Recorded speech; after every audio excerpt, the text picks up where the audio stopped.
Welcome to my YouTube channel. I am Rajendra Bedwal, and in this video we are going to learn the first poem from 10th Standard English course book entitled A Teenager's Prayer. Friends, teenage is very crucial period in everybody's life where he or she wants to make important decisions. And for that, a teenager always seeks God's help. So, let's learn the poem. 10th Standard English Textbook, First Poem, A Teenager's Prayer. मित्रांनो, आधी आपण teenager म्हणजे काय ते समजून घेऊया. Teenager म्हणजे 13 ते 19 वर्षे वयोगटातील व्यक्ती, म्हणजेच किशोरवयीन मुलगा किंवा मुलगी. मग ह्या वयोगटातील मुलामुलींना टीनेजर्स असं का म्हणायचं? तर बघा, 13 to 19 ह्यामध्ये शेवटी टीन हा शब्द येतो. ह्या वयोगटातील मुलं मुली म्हणजेच टीन एजर्स, म्हणून त्यांना टीनेजर्स म्हणतात. प्रेयर म्हणजे प्रार्थना. थोडक्यात ही कविता म्हणजे एका किशोरवयीन बालकाची प्रार्थना आहे. मित्रांनो, टीनेज हा अत्यंत नाजूक पिरियड असतो, ज्यामध्ये प्रत्येक टीनेजरला महत्त्वाचे निर्णय घ्यायचे असतात. कारण ह्या वयात जर योग्य निर्णय घेतले गेले तर पूर्ण जीवन सुखकर होते, आणि जर ह्या वयात चुकीचे वाईट मार्गाला जाणारे निर्णय घेतले गेले तर पूर्ण आयुष्य अंधकारमय होते. अशा या महत्त्वाच्या टप्प्यावर परमेश्वराने आपल्याला मदत करावी यासाठीची प्रार्थना या कवितेतून टीनेजर करतो आहे. This poem is written by J Moore's. या कवितेत कवी एका किशोरवयीन मुलाच्या भूमिकेतून बोलत आहे. एका किशोरवयीन मुलाला त्याचे किशोरवयीन आयुष्य कसे जगायचे आहे याबाबतच्या त्या मुलाच्या इच्छा कवीने या कवितेतून मांडल्या आहेत. So let's learn the poem in detail. First stanza. Each day brings new beginnings, decisions I must make. I am the only one to choose the road that I will take. हा किशोरवयीन बालक म्हणतोय, प्रत्येक दिवस एक नवीन सुरुवात घेऊन येत असतो. अशा वेळेस माझे निर्णय मलाच घ्यायचे असतात. माझ्यासमोर अनेक मार्ग खुले आहेत, परंतु त्यापैकी कोणत्या मार्गाची निवड करावी हे सर्वस्वी माझ्यावरच अवलंबून आहे. थोडक्यात, भावी आयुष्याचा योग्य मार्ग निवडण्यासाठीचा महत्त्वाचा निर्णय टीनेजरला घ्यायचा आहे. Second stanza. I can choose to take the road of life that leads to great success, or travel down the darkened road that leads to great distress. हा किशोरवयीन बालक म्हणतोय की माझ्यासमोर असलेल्या विविध पर्यायांपैकी मी जीवनाचा असा मार्ग निवडू शकतो जो मला उत्तुंग यशाकडे घेऊन जाईल.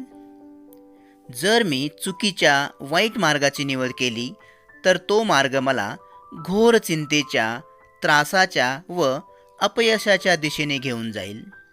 असा मार्ग जो पूर्णतः अंधकारमय असेल.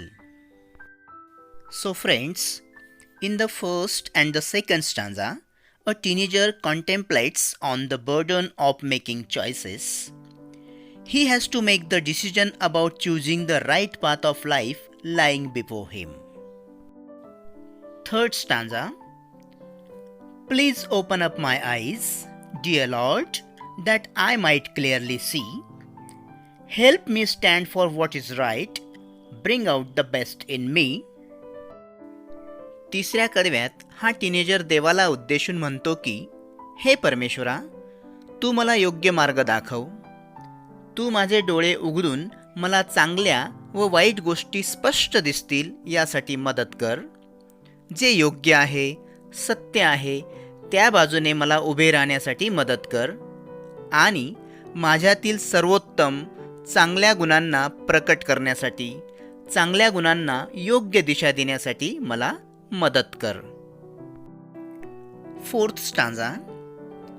Help, Lord, to just say no when temptation comes my way, that I might keep my body clean and fit for life each day. हा टीनेजर पुन्हा एकदा देवाला विनंती करतो की जेव्हा जेव्हा माझ्या मार्गात मोह येईल किंवा माझ्या मनात वाईट गोष्टी करण्याची तीव्र इच्छा बळावेल, तर त्यावेळेस त्या वाईट गोष्टींना, त्या मोहाला ठामपणे नाही म्हणण्याची हिंमत मला दे, जेणेकरून मी वाईट गोष्टींपासून लांब राहील आणि माझे आरोग्य मी निर्मळ व स्वच्छ ठेवेल, म्हणजेच जीवनातील प्रत्येक दिवशी येणाऱ्या संकटाला मी सामोरे जाऊ शकेल. So in the third and the fourth stanza, the speaker of the poem seeks God's help to show him the right path. He also prays to God to help him stand for what is right and to bring out the best in him. He seeks God's help to enable him to say no to bad things. He prays for God's blessings so that he might keep his body clean and fit to face the challenges of life each day.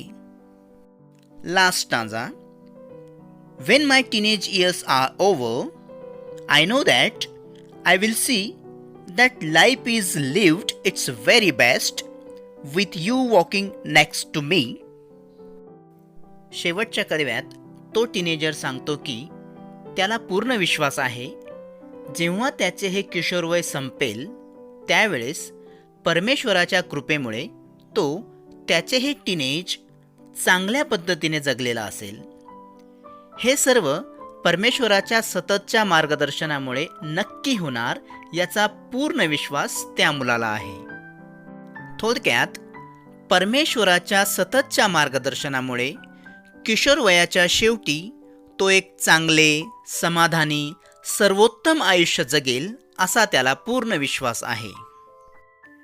So, in the last stanza, the speaker concludes that the life lived under the constant guidance of God is the very best life. That's all for today's video.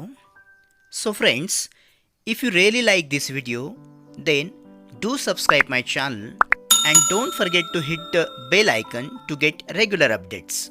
Thank you.